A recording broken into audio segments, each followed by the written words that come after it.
What a headshot! What a head! How's it guys, this is Dayvy, FPL, and welcome back to the Fantasy Premier League video here on my channel. Now in this video, I'm going to take it back to the ELITE64 team selection series. So I know it's been quite a long break between kind of the last episode and this episode of the ELITE64, but that's kind of a positive thing because now we can reflect on massive changes to the actual template.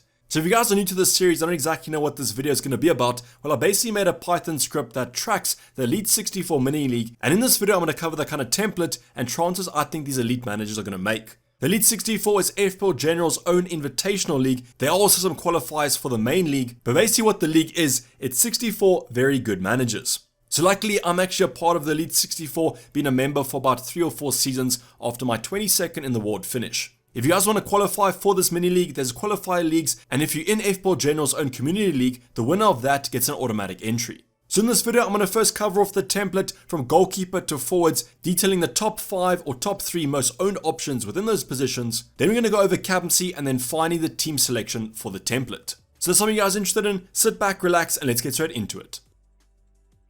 So as mentioned in the introduction, there's been quite a long break between the last episode and this episode of the ELITE64 template, so there have been some massive changes. Not only to ownership, we have some new options in our defense, our midfield, and our forward lines, and the ownership percentages have actually changed around. Now we are approaching the kind of wildcard season. Game week 8, game week 9 is probably where the majority of managers will be using the wildcard, so after those relative game weeks, going to be quite interesting to see how the template sets out. Now, if you guys have any questions about the kind of template, drop them in the comments down below. If you want a specific player, I can get you the ownership of that specific player within the ELITE64. So starting off with the goalkeeper positions, we have Danny Ward on 95.3% and then Sanchez on 59.4%. Now there's been a massive rise in Sanchez ownership. We've seen a drop in Ramsdale's ownership, whereas like myself, I actually transferred out Ramsdale to Sanchez this game week. Now Danny Ward's ownership is because most options kind of have him as their second goalkeeper, so that's understandable. Whereas with Sanchez, this ownership kind of shows that he's the favorite goalkeeper.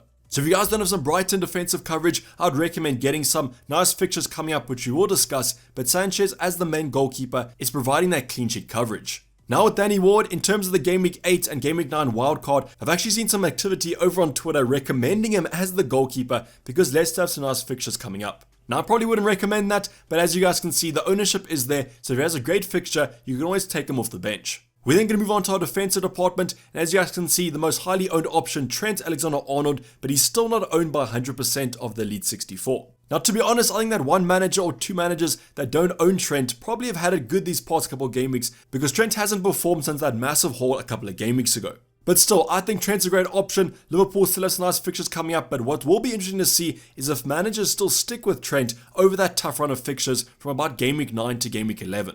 But don't worry, we'll be covering the template of the ELITE64 in those respective game weeks. Next up, Cancelo with a similar ownership, 92.2%, can still see why he's quite well owned. Recently got his first goal of the season in a Man City win, but the assists have definitely dried up. Now a lot of talk has been about Cancelo kind of like getting the same points he did last season. The stats from an attacking point of view aren't looking the same, and therefore Cancelo might actually be a sell on your wildcard. Same I guess could be said about the next two options. Reece James, Cucurella both started at their right wing back and left wing back positions this weekend against West Ham. No attacking returns there, and to be honest, these two players have been slightly disappointing. Now in terms of the clean sheets, obviously your defenders have to get those defensive returns to really make them popular, but Chelsea is not getting them. So what to do with the Chelsea assets? I definitely think they might be on the transfers out for a lot of managers this week, even though they have Fulham away. Then the final option, I think his ownership is only going to kind of increase. Trippier, 25%, so owned by a fourth of the ELITE64. As I mentioned, his ownership is only going to skyrocket now that most managers are actually looking to bring him in. Nice little 8-pointer on the weekend against Crystal Palace. Tough opponent, but definitely that Nick Pope saved that clean sheet. Now as with all positions, comment down below how many of these options you guys do own. You can kind of split them up, goalkeeper, defenders, midfielders and forwards, or just give a collective number because currently I own, or I think I'm pretty template. Heading into the midfield department, I do think there are some differentials that you guys will find in terms of the overall rankings, but in terms of the ELITE64, they're going to be here. Martinelli though, no surprise there, 100% of the ELITE64 do own him because from a price point and kind of a finishing point of view, he's been great for FPL. So Martinelli is owned by more managers than Salah, but that's kind of understandable because I think Martinelli is kind of rivaling him for points. So taking the price difference into account, you can understand, but I do think the ELITE64 are more conservative, and that's where you guys can see that Salah is still quite highly owned. So 95.3% still do own Mo Salah. I don't think it's going to change for Game Week 7. However, on the wildcard and with those tough fixtures coming up for Liverpool, maybe that's going to change. If you guys watched my transfer plan yesterday, I mentioned Luis Diaz. He could be a transfer out for my own team because with the Champions League coming back, Jota back, Darwin back, there might be some rotation for the Colombian, so that 56.9% might actually come down. But let's just see what happens with the Champions League. Like with any player, if they're going to play 90 minutes, they could be at risk of rotation on the weekend. Luckily though, with those Brighton assets, don't have to worry about that, not in any European football, and that's why Pascal Gross, at that high ownership of 43.8%, might still be a differential in the overall ranks, but in terms of the ELITE64, like Trippier, his ownership is only going to skyrocket. Nice fixtures coming up for Brighton, and the thing about Brighton is that these options have great fixtures up till Game Week 9 when most managers want a wildcard. Now going on to our last position in that midfield department, we obviously had players like a De Silva, a Reed from Fulham, and then finally an Andres Pereira that are super highly owned, but I wanted to show you guys a differential with Phil Foden at just under 10%. Now this really caught me by surprise. I honestly have not seen Phil Foden in many people's teams, so to see him at 10% of the ELITE64 was quite surprising. Now I don't really think that many managers will actually bring Phil Foden back in. If you guys had him, he's probably done well for you over the prior game weeks, but with Man City's fixtures kind of tightening up a bit, I think that he still will remain at that ownership. But as you guys can see from the midfield department, I would say that first four are probably the template I would actually look at. So that's going to be Martinelli, Salah, Diaz, and then Pascal Gross. Then heading onto our forward line, the front three kind of picks themselves. I think the first two, Jesus and Haaland, are no-brainers. But it is also nice to see that there were some managers from the ELITE64 that got that Tony hat-trick. 15.6% of the ELITE64, so I actually think that Tony's points in Game Week 6 outranked his ownership. But now going back to Jesus at 100%, similar to Martinelli, just shows you the good start that Arsenal have got off to this season, but I have actually seen that he's going to drop in price tonight or tomorrow. However, I don't think it's going to change for Game Week 7. I think that Jesus will still remain at 100%, but on a wild card with options like a Tony and a Mitrovic coming up, they might be the two that accompany your Haaland pick. I'm saying that though because Erling Haaland is simply essential to me. I know that he's not owned by 100% of the ELITE64, but I think the majority want him in their teams, especially if he's going to return like he has in the past couple game weeks.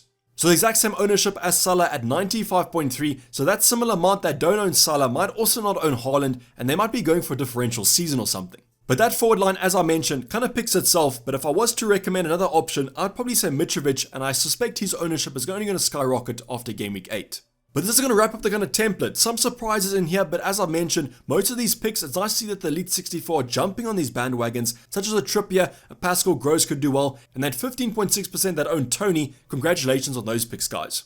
Let me know in the comments down below though how many of the templates you guys own. I think currently the defense looks pretty template except for Trippier. I own Martinelli, Salah, and then also Diaz. In the forward line, Jesus and Haaland are in my own team. But what I will say is that these differentials like a Trippier, a Foden, a Gross, and a Tony are probably the reason why you guys are up in the ranks.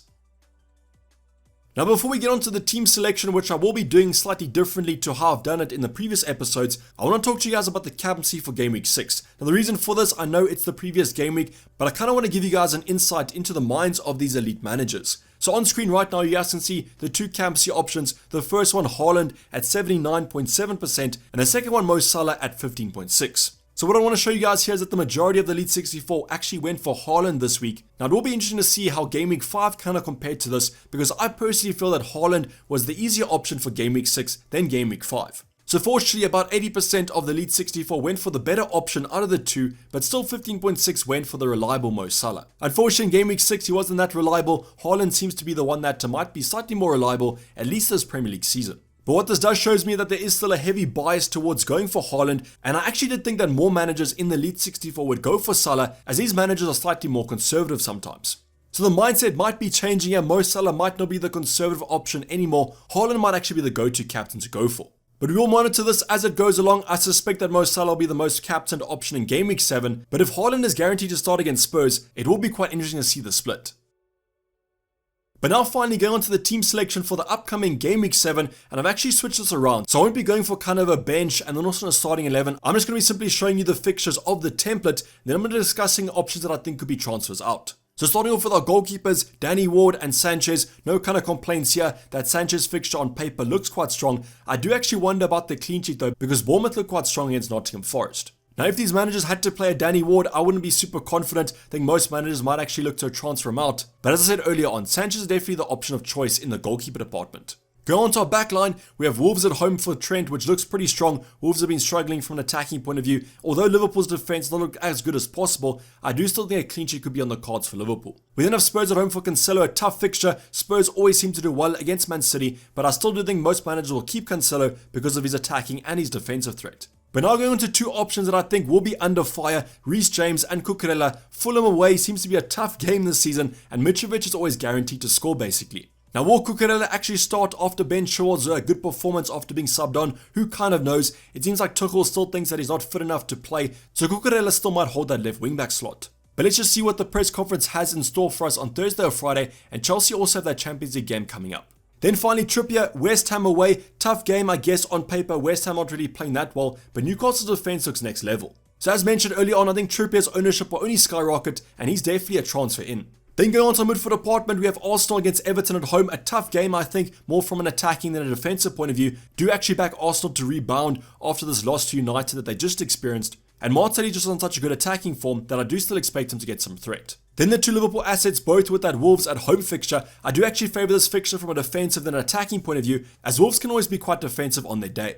But still expect Salah to start this game, whereas Diaz might get some rotation and therefore might be a transfer out. But please, just monitor the Champions League this midweek. Then go on to Pascal Gross, can see no reason to actually take him out. Bournemouth away is a great fixture, and you guys know how bad they are defensively. Now, is Gross the best kind of Brighton attacker to get? Who kind of knows, but it is nice to see that he is still starting for them, and they are scoring a lot of goals. Then finally, Phil Foden in the midfield slot, probably won't go for him. I think that Spurs game is going to be quite tough.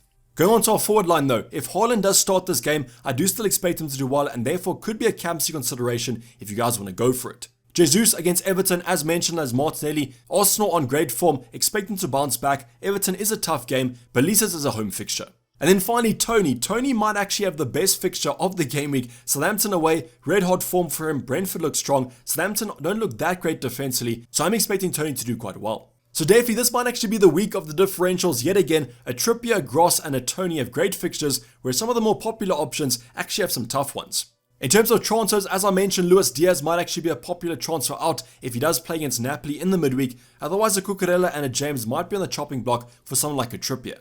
Let me know in the comments down below what your predicted transfers are. If you have a similar team to this, what are you kind of doing, and what do you think these elite managers are actually going to decide? And then finally, in terms of captaincy, I expect most managers to go with Mo Salah, but if Haaland's rested midweek against Sevilla, he could actually overtake Mo Salah. But let me know what you guys think in the comments down below. But this is basically a wrap for the guys. Hopefully you did enjoy it. Please don't forget to like if you did and subscribe if you haven't subscribed yet. Loads of content coming up this midweek, so make sure that those bell notifications are on. Otherwise, enjoy the Champions League. But I'm signing off. Dayvy FPL, and I'm out. Cheers. Bye.